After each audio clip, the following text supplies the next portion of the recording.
네, 윤석열 대통령이 중대 선거구제 개편 이야기를 꺼낸 다음에 여야 막론하고 각양각색의 반응이 나오고 있는데요. 이분 같은 경우는 환영한다는 입장을 내놓았는데 어떤 이유로 환영을 하는 건지 전화로 만나보겠습니다. 그 주인공은 바로 전해철 더불어민주당 의원입니다. 나와 계시죠, 의원님? 네, 안녕하십니까. 네, 왜 환영하시는 거예요? 예, 사실 지금까지 소선구제는요, 한 표라도 더 얻으면 승자 독식에 위해서 모든 것을 가져가는 네. 대결, 대립, 갈등의 정치 문화를 양산했습니다. 그래서 이걸 극복해야 된다라는 이제 상당한 공감대가 있는데, 예. 이걸 윤석열 대통령이나 또 과정에서 김진표 의장 등이 개편해야 된다. 또 구체적인 일정까지 제시를 해서 네. 그러한 경우에는 앞으로 비례성과 대표성을 높일 수 있는 또 지역 구도를 완화할 수 있는 선거구제 개편이 가능할 거다라는 생각에서 판단해서 환영한다라고 말씀을 근데 이게 강론으로 들어가면 되게 복잡하잖아요. 지금 예. 의원님은 어떻게 개편해야 된다고 생각하세요? 일단 이제 두 가지인데요. 하나는 이제 비례를 어떻게 하느냐, 또 지역에서 뽑는 것을 어떻게 하느냐라는 게 있는데요. 그렇죠. 우선적으로는 비례에서는 연동형 권역별 비례대표제가 맞다고 생각을 합니다. 권역별로 가야 된다. 그렇습니다. 권역별로 가면서 또 연동형을 해야지 병립형을 해서 지역 다른 의석수 얻은 것과 무관해서는 안 되고 여기서 이제 다른 권역별 비례대표라고 하는 걸 잠깐 이해를 도우면 호남권에서 비례대표 후보 따로 내고 영남권에서 그렇습니다. 비례대표 후보 따로 내가지고 득표율에 따라서 그렇습니다. 비례대표를 이제 나눠 갖는 이거 말씀하시는 거잖아요. 그렇습니다. 이게 이제 권역별 비례고 그 예. 과정에서 연동형이라 그래서 그렇죠. 지역구도를 많이 얻은 사람은 조금 비례를 적게 주고 그렇죠. 또 지역구도를 적게 얻은 사람 좀 더 많이 주는 것으로 하면 상당 부분 지역구도는 완화될 수가 있다. 그러면 의원님 소선거구제를 그대로 두는 상태에서 권역별 비례대표제 도입해도 되는 거 아니에요? 그렇습니다. 그래서 제가 말씀드린 대로 비례에 대해서는 우선적으로 권역별 연동형 비례제를 해서 비례성과 대표성을 강화한다면 네. 나머지 지역에서 뽑는 데는 소선구제도 가능하다. 그리고 실제로 이제 다른 나라 입법례를 봤을 때도 이와 같이 권역별 연동형 비례제를 하면 지역구에서는 소선구제를 놔두는 경우도 많거든요. 왜냐하면 둘 다 중선구제로 바꾼다든지 대선구제로 바꾸면 굉장히 복잡해지기 때문에 그렇죠. 하나라도 좀 더 계획적인 제가 거듭 말씀드린 바와 같이 비례성 대표성을 강화하면 된다라고 하는 건데 다만 지금 이제 이 비례를 강화하자는 의견은 못지않게 네. 지역에서는 중대선거구제를 좀 더 확대해야 된다라는 의견도 있기 때문에 저희들로서는 기본적으로 비례성을 강화하면 되지만 그런 주장에 대해서도 열어두고 함께 논의를 해야 된다. 근데 문제는 권역별 비례대표제를 도입을 하면 좋은데 문제는 지금 의원 정수 문제가 걸리지 않습니까? 현재 의원 정수 300명을 저는 늘리는 것은 기본적으로 국민들 공감대가 있어야 된다고 생각을 하기 때문에 늘리지 않고도 현재 47석인 비례를 80석이나 100석 이렇게 늘린다면 상당한 부분 지금의 문제점을 극복할 수 있다고 생각을 드리고요. 마저 말씀드리면 이와 같이 비례가 좀 해결될 수 있다면 지역에 대해서는 소선구제든 또는 중대선거구제, 대선구제든 얼마든지 협의를 할 수 있다고 생각을 하고 근래 조금 이제 잘못 알려진 것 중에 하나는 중대선거구제가 한 선거구에서 2명만을 뽑는 또는 3명만을 뽑는 이런 것으로 알려져 있지만 그렇지는 않고요. 예를 들면 농촌과 도시가 틀려지는 도농복합제라든지 또 한 선거구에 2명을 하는 경우는 여러 가지 개파라든지 근권정치의 폐해가 나타나서 그것을 훨씬 늘려서 7명, 10명까지 하는 대선구제 제도도 있기 때문에 이런 부분에 대해서는 열어두고 충분히 논의가 가능하다라고 말씀을 드릴 수가 있습니다. 그런데 정리를 하면 일단 이제 최우선에 대한 것은 비례대표제를 권역별로 바꿔야 된다는 걸 이제 여기서부터 출발점인 건데 그러면 그 비례대표의 어떤 그 수가 절대적으로 이제 확보가 돼야 되는 거고 근데 만약에 의원 정수가 확대가 안 된 상태에서 권역별 비례대표제를 도입을 하려면 결국은 지역구 수를 줄이는 거 말고는 방법이 없으니까 중대선거구제로 가야 된다. 논리가 이렇게 연결되는 거 아닌가요? 그러진 않습니다. 소선구제로 할 수 있고요. 이제 물론 소선구제로 했을 때는 지역이 상당히 넓어지기 때문에 지금의 어떤 대표성에 문제가 있을 수도 있다라고 하지만 말씀드린 바와 같이 다른 나라의 경우에는 이와 같은 비례를 권역별 연동으로 했을 때는 나머지 지역에서는 소선구제로 하는 것이 오히려 많은 나라의 사례이기 때문에 그거에 대해서는 큰 문제가 있지 않습니다. 그러면 권역별 비례대표제는 어떤 당 안에서 그러니까 폭넓게 지금 공유되고 있는 대안입니까? 일단은 가장 공유되는 것은 소선구제를 지금처럼 하는 것은 문제다. 더더군다나 준연동형은 위성정당이라는 나쁜 선례를 남겼기 때문에 준연동형은 바꿔야 된다라는 것에서 이제 거의 뭐 대부분 공감하고요. 예. 또 많은 부분에 공감하는 것은 지금 같은 소선구제는 안 된다라는 것에는 공감을 하고 있기 때문에 거기에 따른 이제 대안을 저는 권역별 연동형 비례제를 말씀드렸고 또 선거구 자체를 약간 조정하는 이런 안들이 지금 논의되고 있습니다. 근데 이거저거 다 떠나서요, 의원님. 예. 될 것 같습니까? 저는 될 수 있다고 생각합니다. 이제 몇 가지 근거가 있는데요. 예. 첫째는 이제 법에 의해서 1년 전에 내년 4월 10일이 총선이지 않습니까? 1년 전에 이제 규정을 바꿔야 되는 게 있고 무엇보다도 준연동형은 문제가 있다라는 거에 대해서는 모든 분들이 다 인정을 하니까 제도를 바꿔야 되는 상황이 있는 거고요. 그리고 이번에는 저도 20대 때 그 4+1에 의해서 TF를 만들어서 선거법 개정에 주도적인 역할을 했습니다만은 이번 21대의 경우에는 그와 같이 몇 사람 또는 지도부가 주도하는 것보다는 이미 약 50여 분의 의원들이 이걸 바꿔야 된다라는 의견을 모아가지고 토론을 하고 대안을 제시하고 있고 또 영남이나 또 20대, 30대 그 정치를 하시는 분들이 이건 안 된다라는 광범위하게 밑으로부터의 개혁의 여러 가지 주장과 또 그런 열망이 있기 때문에 저는 이번에는 충분히 바뀔 수 있다라고 생각합니다. 그런데 여당 같은 경우는 주호영 원내대표나 정진석 비대위원장 같은 경우는 소극적 내지 좀 부정적 이런 입장을 이미 표명을 한 것 같던데요. 협상이 잘 되겠습니까?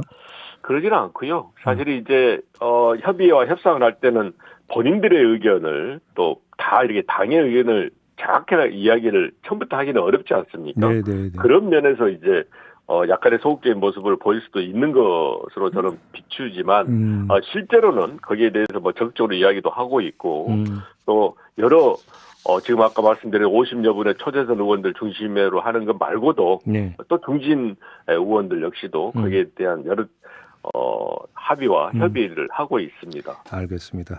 좀 다른 몇 가지 문제 좀 마저 여쭤볼게요, 의원님. 예. 지금 문재인 정부 출신 인사들이 대거 참여하는 정책 포럼이 지금 발족을 했는데 이거 왜 만들어진 거예요? 발족을 하진 않았고요. 이제 논의를 하고 있고 이번 주 다음 주에 이제 상당한 뭐 총회라든지 절차를 거쳐가지고 이제 정식 발족을 준비하고 있는데요. 이름이 사이자 맞습니까? 예, 그렇습니다.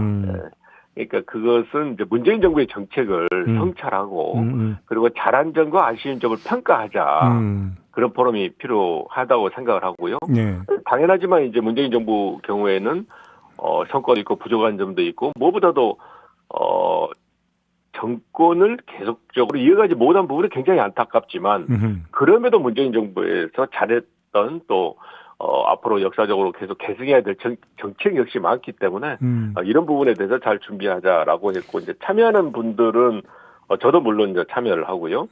문재인 정부 내각에 계셨던 분 또 국정과제위원회에 참여했던 전문가 분들이라든지 청와대 근무했던 분들이 같이 참여하게 될 것입니다. 근데 이게 혹시 이제 그 윤석열 정부 들어서 뭐 감사원이나 검찰에 의해서 지금 뭐 조사 내지 수사되고 있는 탈원전 사업이라든지 소득주도 성장과 관련된 통계 문제라든지 서해공무원 피격 사건 관련한 이런 것들에 대한 대응의 성격도 띠고 있다고 봐도 되나요? 일단 과도하게 정책적 공격을 또 근거 없는 정책적 공격에 대해서는 저는 당연히 대응을 해야 된다고 생각을 합니다. 특히 이제 윤석열 정부에서는요. 국민들에게 희망을 주는 비전과 정책을 제시하지는 않고 모든 문제를 전 정부 탓을 하고 있거든요. 특히 전 정부 탓을 하면서 정책적 판단에 대해서 사법잣대를 들이대고 있습니다. 예를 들면 서해 공무원 사건의 경우에는 군의 SI라고 그 특별취급 첩보 있지 않습니까? 그런 것에 대해서 판단한 것이 설령 잘못됐다 하더라도 거기에 따른 어떤 정치적 책임을 지울 수는 있을지 몰라도 사법적 잣대까지 들이댄 것은 무리한 것인데 이런 일들을 계속 무도하게 또 무리하게 하고 있어서 제대로 이런 부분은 분명하게 문제 제기를 해야 된다고 생각하고요. 예를 들면 무인기 건 같으면 정말 문제지 않습니까? 군이 이를 감지하지 못하고 뒷북 보고를 했고 더 나아가서는 거짓 주장까지 했거든요. 그런 사실이 없었다. 만약에 같은 기준이라면 훨씬 더 큰 책임을 지어야 되는데 저는 말씀드린 대로 이런 문제 굉장히 위중하게 잘못됐다 하더라도 원칙적으로 정치적 책임이나 지휘 책임을 지게 하는 것이 맞지 사업자한테까지 드리는 것은 옳지 않다 생각하고 있는데 그런 부분에서 윤석열 정부는 좀 염치도 없고 좀 문제가 많다라고 생각합니다. 근데 해석 좋아하는 어떤 분들은 이 그 정책 포럼이 이른바 친문 비명이야 또 하나의 구심이 되는 거 아니야 이런 식으로 해석도 내놓을 것 같은데 이건 과도한 해석입니까? 전혀 그러지는 않고요. 어떤 그런 정치적으로 해석하는 것은 정말 맞지 않습니다. 알겠습니다. 이건 어떻게 보세요? 이재명 대표가 내일 이제 성남 FC 사건과 관련해서 이제 검찰에 출석해서 조사를 받는데 당 지도부 그다음에 지지자들이 대거 함께 이제 갈 거다 이런 보도가 나오고 있던데 어떻게 평가를 하세요? 저는 먼저 그 이재명 대표에 대한 수사는 무리한 보복적 수사의 성격이 있다고 생각을 합니다. 예를 들면 이번에 이미 기소가 됐습니다마는 대선 과정에서 대선에 패배한 후보가 발언한 내용을 문제 삼아가지고 허위사실 공표로 수사하고 기소하지 않았습니까? 지금까지 어떤 대통령 선거에서도 그 결과에 따른 패배한 특히 야당 대표를 선거법으로 그것도 허위사실 공표로 인한 선거법으로 기소한 것은 정말 사례가 없다고 생각을 합니다. 그런 면에서 이미 검찰은 좀 무리한 수사를 하고 있다고 생각하고요. 그 무리한 수사에 대해서 현재 야당의 대표지 않습니까? 야당의 대표의 그 수사에 대해서 당이 또 함께하면서 단일 대우로 대응하는 거 저는 부득이하다라고 생각합니다. 그러면 이게 그러니까 분리 대응해야 된다는 당 일각의 주장은 지금 이 수사의 본질이 무엇인지를 제대로 읽지 못한 소산이다 이렇게 보시는 겁니까? 예, 저는 현재까지는요. 이재명 대표에 대한 명확한 불법성이 확인되지 않고 있어서 어떤 다른 상황을 상정해 두고 준비한다는 것은 맞지 않고요. 당 대표 중심으로 가야 되고 특히 그 윤석열 정부의 사정정국을 조성한다든지 또 정치보복 또 여러 실정 등에 대해서는 민주당의 단일 대우로 잘 대응을 해야 된다라고 생각합니다. 하나만 더 여쭤볼게요. 국회 환경노동위원회 위원장 맡고 계시잖아요. 그렇습니다. 노란봉투법 어떻게 처리하실 계획이세요? 일단 노란봉투법은 약간 구별해서 생각을 해야 되는데요. 과도한 손해배상이나 가압류 등에 대해서는 확실하게 좀 시정을 해야 됩니다.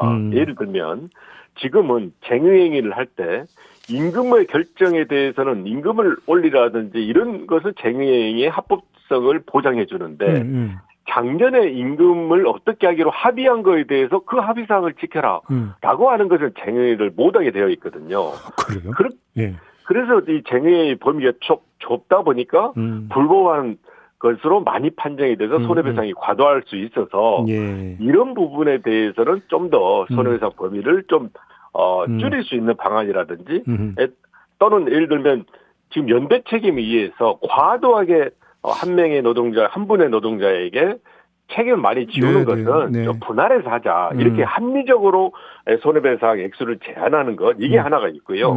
또 하나는 원청회사가 하청의 근로자와 단체 교섭권을 인정해야 된다. 즉 사용자 범위를 넓혀야 된다라는 이제 두 가지 큰 논점이 있습니다.